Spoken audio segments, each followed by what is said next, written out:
So if you guys have been following along, that PlayStation and its controller problem turned into something which I was able to resolve and fix, but leading to the difficulty in troubleshooting it at the beginning was that the controller that it came with also did not work. The D-pad does not work, and I've confirmed that now that the controller is working on the PlayStation and everything else working with all the other controllers. This D-pad does not work, so what we're going to do here now is take it apart and see why. It doesn't feel the greatest. Yeah, it probably needs a new membrane.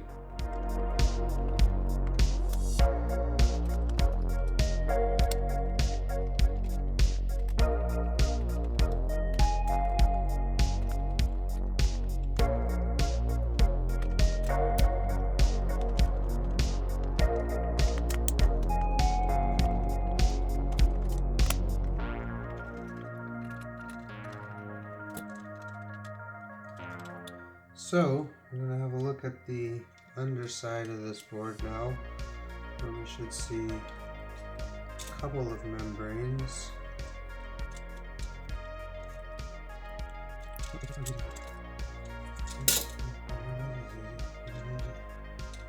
This is going to be our problem. And I've ran into this before, and it's actually a pretty simple fix. I'm going to figure that out after too. I can't remember taking the PlayStation controller apart before. I'm not sure that I have. I've been into a lot of controllers, and it feels like at some time I must have been into one, but not that I can recall. That piece looks unfamiliar to me. But usually all this problem ever is just some buildup on these contacts. This is what actuates the switch on the board, and you'll see that it's like a carbon buildup. Like, that's natural for that to be there because that's what completes the circuit. And what I'll do here now again too is do the same thing on the board and just use an isopropyl alcohol to clean those contacts.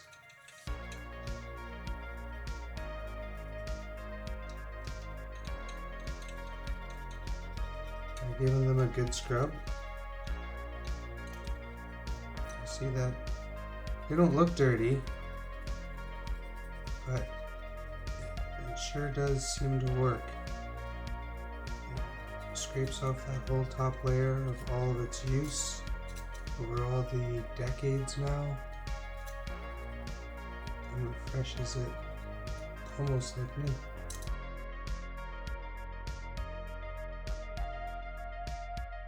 I'm going to do that. Same thing for the buttons.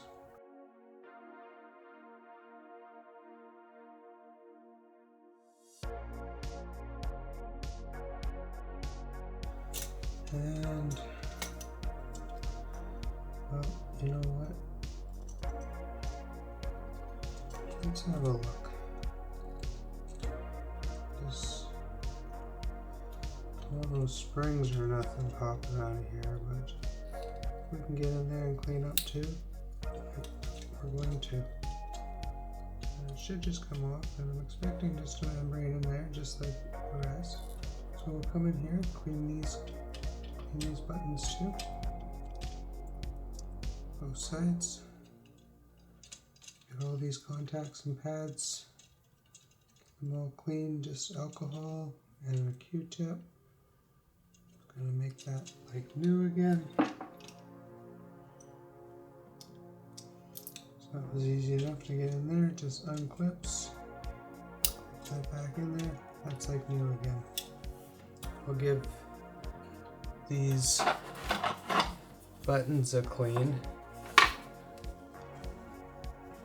These shells actually might even get a bath.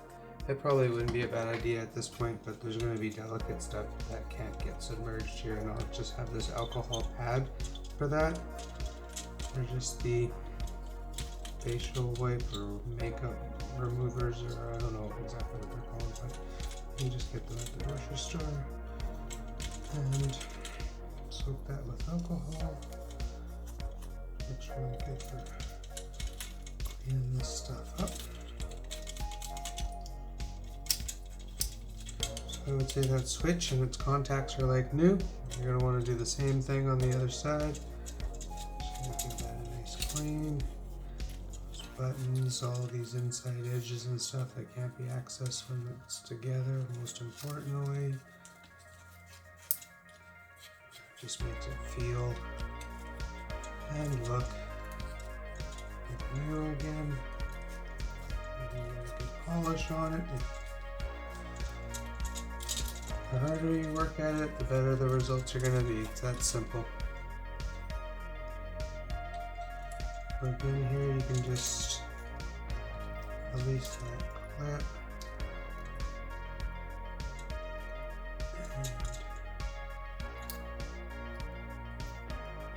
And gently.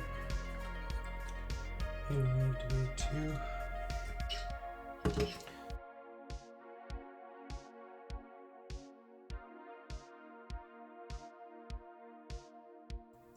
And then just reset that. All cleaned on the outside and the inside.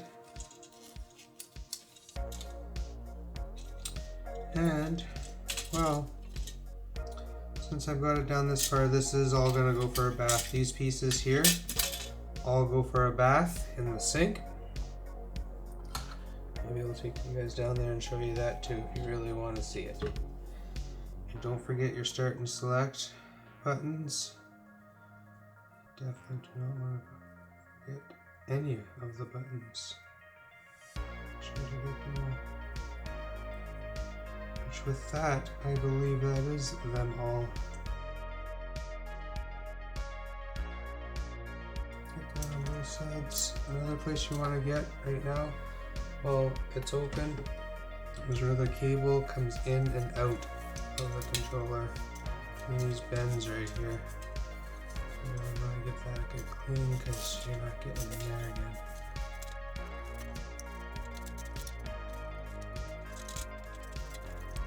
So once that's all cleaned, we can take our buttons.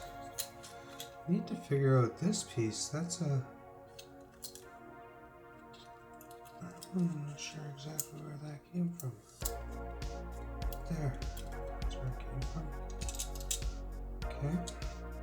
So yeah, we're going to give all these buttons, and most importantly where the buttons enter and exit through these holes, we're going to come in there, a Q-tip and even a toothbrush.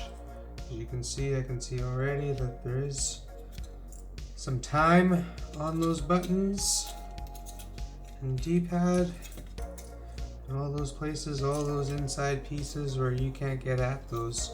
A toothbrush sure can when it's all like this. So we're gonna go down to the sink. What loose parts do we have in here? So we have these buttons back there. Looks like we can actually release those.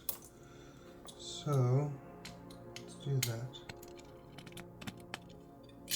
Keep these ones separate. They're smaller brass screws. And or small parts. So we got lots of parts here. And that's what we want to wash. We'll take these all downstairs to the sink. We're going to give these all a real good scrub with the toothbrush and Q-tips. Okay, I'll see you guys downstairs. Okay, there's nothing scientific about this. This is another case of the more work you put into it, the more you're going to get out of it. So you want to give everything a good scrub. You want to especially get all the edges, the seams where the shells come together. That's where you'll find that dirt and grime will want to accumulate the most. So you really want to give all the seams that extra attention. Use a good toothbrush. Okay, so last night my battery died while I was washing all the parts, but I kind of got the most important thing said, and that's that you're going to get out of it what you put into it. So you can clean as much or as little as you want, but that's the time to get a good job done if you really want these controllers to feel refurbished and almost like new again. So I was pretty happy with the results here. All these parts look as clean as new. We'll see how the membranes feel when we reassemble everything, but everything is clean.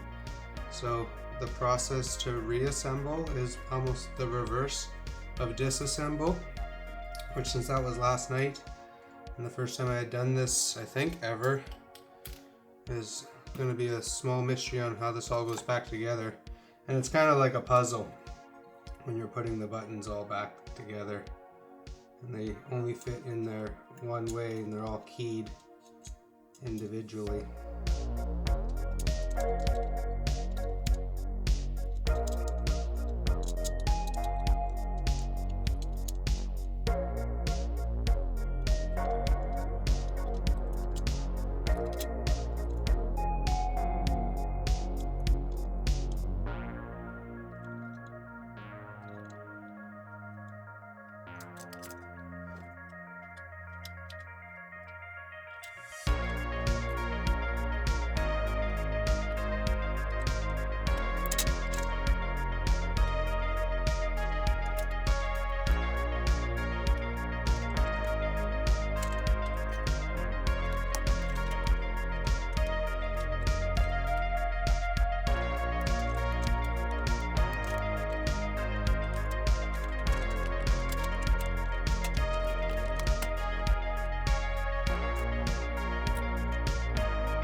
Okay, it's all back together.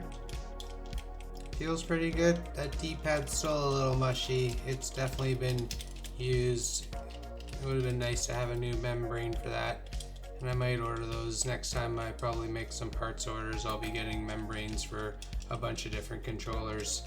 I'd like to have those kind of on hand around here for doing these controller rebuild and restorations. But it feels good. We're going to test it now, and hopefully that fixed up our D-pad problem. It's clean as new at least, so let's see if it works. I'll be right back with you guys. Okay, we're back for the test, and we'll use this temporarily fixed PlayStation that still has the fuse hanging out the side here. It has a blown fuse on the circuit board because there was a problem with the controller port. There was a Zener diode in there that I had a problem with. It was shorted, and I have a temporary fuse right now installed while I order up the proper fuse that I'll need to desolder the one in there and remove and then resolder this new one in there. It's going to be a resettable one, so if there was ever another bad controller or memory card or whatever had caused that problem in the past, that should resolve itself just by resetting the console. So that'll be a slight upgrade, I guess. The CD drive was working last time we tested this, so everything was fully functional, and now let's hope to see if the controller is too. So let's boot this thing on and find out.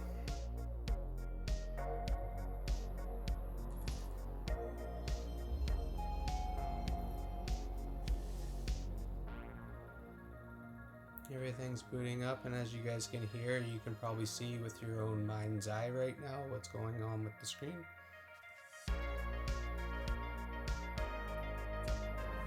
It looks like it is still booting into games, so that's a good sign. Okay, I had to find a way to kind of hold the camera and the controller here, but start is working and up and down is working too, so D-pad seems to be working right now. Up and down at least does. We can load into the game here and find out for sure. Kind of hard to play and hold this camera with one hand, I'll tell you. That's what I had to readjust there for, and this is definitely not an optimal way to play games. I can barely test the buttons here. Rayman, is a classic and a pretty great game. So yeah, everything's working here. Hard to play like this, but the crouch and both directions are working. We already seen up work, so everything is restored and functional, clean, and like new with this controller. So that's how you can do a restore on classic retro gaming controllers, and preserving them and keeping them around for more generations to enjoy. So that's what I do around here. So if you like that kind of stuff, I hope to see you guys in the next video, and bye for now.